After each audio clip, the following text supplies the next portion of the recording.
On the table is a bonded pair, two dies pressed face-to-face on a 12-inch wafer joined by Naura's Komola HPD30, a machine that did not exist in this product category 18 months ago. Turn the stack over and the first thing you notice is what is absent. There are no solder bumps, none of the small metal spheres that have connected chip to chip for decades. The deepest layer of this joint is not an absence. It is a different kind of metal, and the reason it looks the way it does is inseparable from the restriction that made it necessary. We will move from the outer shell inward, cut by cut, until we reach the seam itself. State plainly what we are doing. This is one object, one joint, one tool, taken apart from its visible surface to the grain structure at its core. The cuts run in order: outer shell, bonding interface, alignment tolerance, the seam, the buried constraint in the metallurgy, the machine that produced it, and the equipment category it is entering. A conventional flip chip or 2.5-dimensional package carries its interconnect as a field of solder bumps. Each bump is a small, individually deposited metal sphere, a discrete bridge between the two surfaces.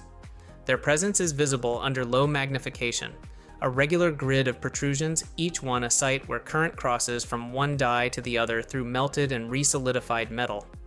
On the bonded pair produced by the Komola HPD30, those protrusions are absent. The mating surfaces are flat.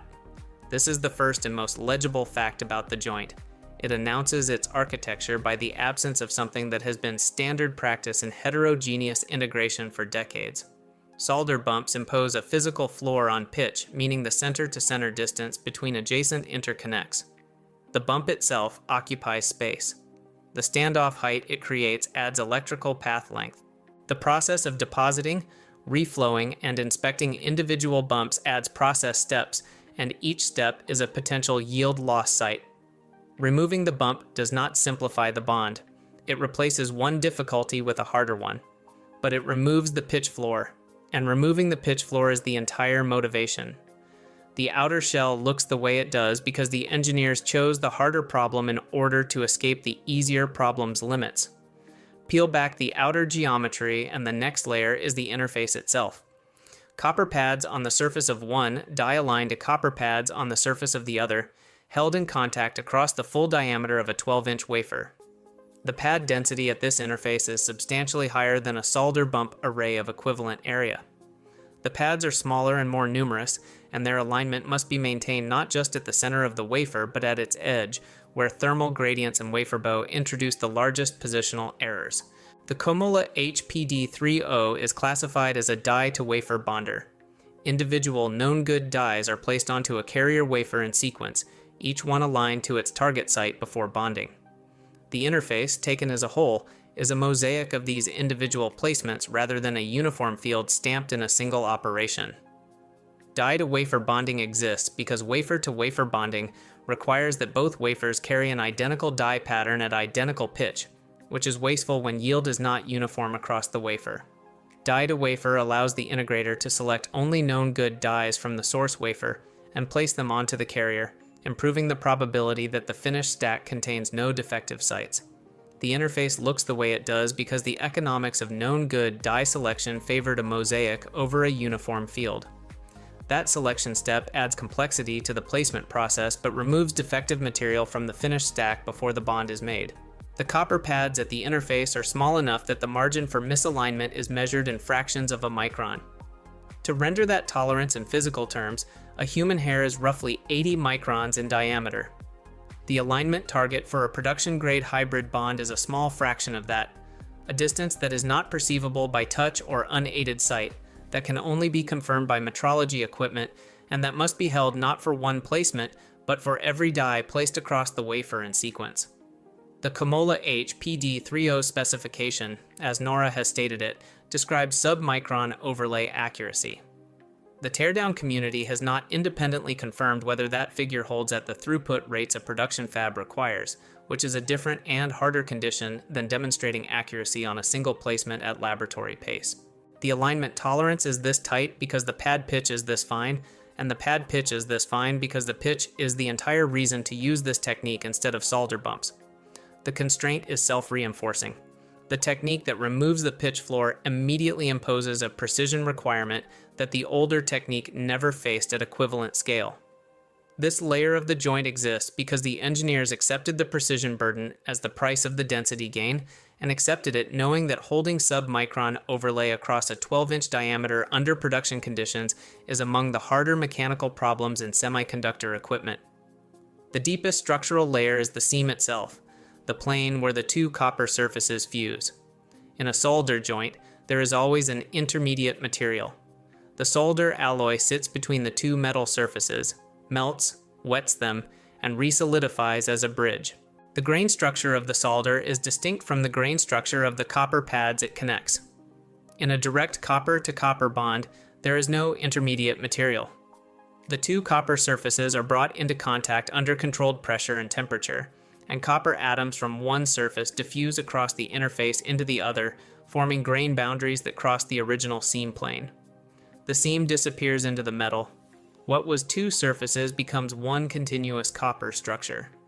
Copper diffusion bonding works because copper is one of the metals most amenable to atomic interdiffusion at temperatures a semiconductor process can tolerate without damaging the device layers beneath the surface. The temperature required is high enough to activate diffusion, but low enough to preserve the transistor structures and low-K dielectric layers already built into the die. The seam ceases to exist as a distinct layer because the process exploits the specific atomic mobility of copper at a temperature window that does not destroy what it is connecting. That window is narrow, and holding conditions uniformly across a 12-inch substrate for the duration of the bonding cycle is a thermal management problem that the tool, not just the process chemistry, must solve. Here is what the seam reveals when read as a record of decisions rather than as a material artifact. Advanced packaging in its current form, chiplets assembled in 3 dimensions, high bandwidth memory stacked on logic, compute disaggregated across heterogeneous dies, depends on bonding equipment. The established suppliers of hybrid bonding tools are headquartered in the United States, Europe, and Japan. Export control frameworks applied beginning around 2022 placed advanced semiconductor manufacturing equipment, including certain bonding and deposition tools, under licensing requirements that constrain their transfer to specific destinations. A Chinese fab seeking to build a domestic hybrid bonding capability cannot simply purchase the leading tools and integrate them. The Komola HPD30 is the domestic answer to that constraint. Its seam, copper to copper, no solder, die-to-wafer format, is not simply the best available technique. It is also the technique that can be built with materials and process knowledge that are accessible within the domestic supply chain. The choice to pursue direct copper bonding rather than a solder-based approach is partly a performance choice and partly a supply chain navigation choice, and the joint does not distinguish between those two motivations. They are fused the same way the copper is fused. This is the first of 3 real observations this dissection produces. The absence of solder bumps is not primarily a density optimization. It is also a statement about which part of the supply chain the builder controls. Solder bump processes depend on materials and deposition equipment that are internationally sourced and internationally monitored. A copper-to-copper direct bond requires none of that supply chain. The joint is leaner partly because leaner is better, and partly because leaner was reachable without crossing a procurement boundary that the restriction had closed. Step back from the joint and examine the tool that produced it. The Komola HPD30 is Naura Technology Group's die-to-wafer hybrid bonding system. Naura is a Chinese semiconductor equipment company whose other products include etch and deposition tools already used in domestic fabs. The HPD30 represents the company's entry into the bonding equipment category, which is a different and more mechanically precise class of tool than the etch and deposition systems Naura has built for longer. The reported milestone is customer verification. A fab evaluated the tool's output against its process specifications and accepted the result. Verification is the gate between a development instrument and a production asset. It does not mean the tool is running at volume. It does not mean its overlay accuracy has been independently confirmed at throughput. It means the fab's internal process engineers looked at the bonded output and determined it met their acceptance criteria. That is an important but limited claim. The acceptance criteria of the evaluating fab are not publicly disclosed. Whether those criteria match the process windows at the leading edge nodes where the established tools run their production lines is a question the verification announcement does not answer. This is the second real observation. Customer verification is a binary gate, and passing it is genuinely different from announcing that the tool exists, but it is also genuinely different from demonstrating sustained production yield at the node depths where the category's established players currently operate. Applied Materials, BE Semiconductor Industries, and EV Group collectively hold the dominant positions in hybrid bonding equipment today. Their tools are in production at the leading logic and memory fabs. Intel's Foveros direct bonding process, TSMC's System on Integrated Chips process, and SK Hynix's high bandwidth memory stacking all run on equipment from this established set of suppliers. The category is not crowded. The number of companies that have delivered a production-accepted hybrid bonding tool is small, and the barriers to entry are high. They include not just the mechanical precision of the bonder itself, but the surface preparation chemistry, the metrology for alignment verification, and the thermal management required to hold bond conditions without warping the wafer across the full diameter of the substrate. The Komola HPD30, if the customer verification claim is accurate, is entering this category. It is not on the basis of available evidence displacing the established tools at leading edge nodes. What it is doing is establishing a domestic capability at the equipment layer of advanced packaging, the layer that the export control framework specifically targeted. The significance of this is not that the tool bonds copper to copper, since Applied Materials, BE Semiconductor Industries, and EV Group have done that at scale for years. The significance is that a tool built domestically, without access to the leading imported equipment, reportedly completed customer verification. That is the third real observation. Verification is the claim that changes the equipment map, not the announcement that the tool was built. Follow the copper backward from the seam to understand what the joint required to exist. The copper pads on the die surface were deposited by a process that Naura's existing deposition tool portfolio can support. The surface preparation chemistry needed to make copper atoms mobile enough to diffuse across the interface at acceptable temperatures is a process that Chinese research institutions and chemical suppliers have developed in parallel with the bonding tool.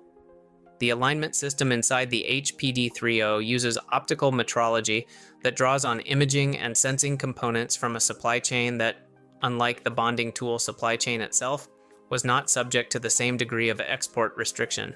The wafer handling hardware that moves the die to its placement site without introducing contamination or mechanical stress draws on precision motion control expertise that Naura's existing tool development had already built.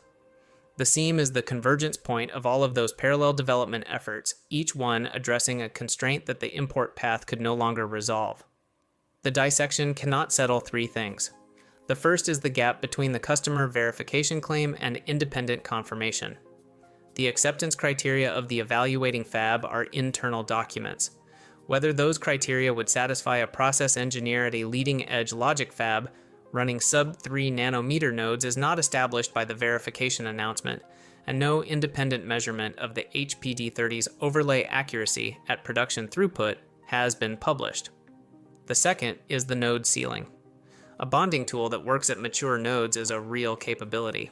A bonding tool that can stack dies built on advanced nodes faces a finer pad pitch and a correspondingly tighter alignment tolerance. The dissection of this joint does not establish where on that progression the HPD30 currently operates, and the public data does not settle it either. The third is thermal and mechanical yield at production scale. Copper diffusion bonding is sensitive to surface contamination, wafer bow, and temperature uniformity across the substrate. The joint that passed customer verification passed under the conditions of that specific evaluation. Whether it passes consistently across a production lot, across wafer-to-wafer variation, across the thermal cycles the package will see in service, those questions are unanswered. What the dissection establishes is that a joint of this type was made by this tool and that a customer accepted it. The production population remains unexamined. Take all the layers together and what the joint proves is narrower and more durable than the headlines around it. It proves that China now has a domestically built tool capable of producing a copper-to-copper direct bond on a 12-inch die-to-wafer format that a customer accepted as conforming to process specifications. It proves that the export control framework, which targeted the equipment layer of advanced packaging, produced a domestic development effort at exactly the equipment layer of advanced packaging. The restriction is traceable in the metallurgy. The seam is not an accident of technique. It is the record of which doors were open.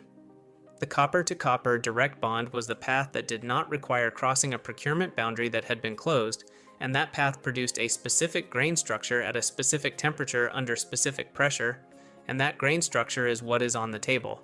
The constraint that was meant to prevent the development of this capability is structurally present in the joint it produced.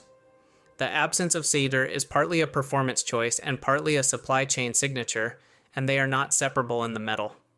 The joint that cannot be bought has to be grown, grain by grain, from what is already in the room. The idea we set aside in passing is a wafer printed 4 times over to replicate a feature that extreme ultraviolet lithography would produce in a single pass. If you want to see how a photolithography constraint leaves its own signature in the silicon, name it in the comments and we will put it on the table next. If this kind of layer-by-layer dissection is what you come here for, subscribe and turn on notifications so you are here when the next object opens up.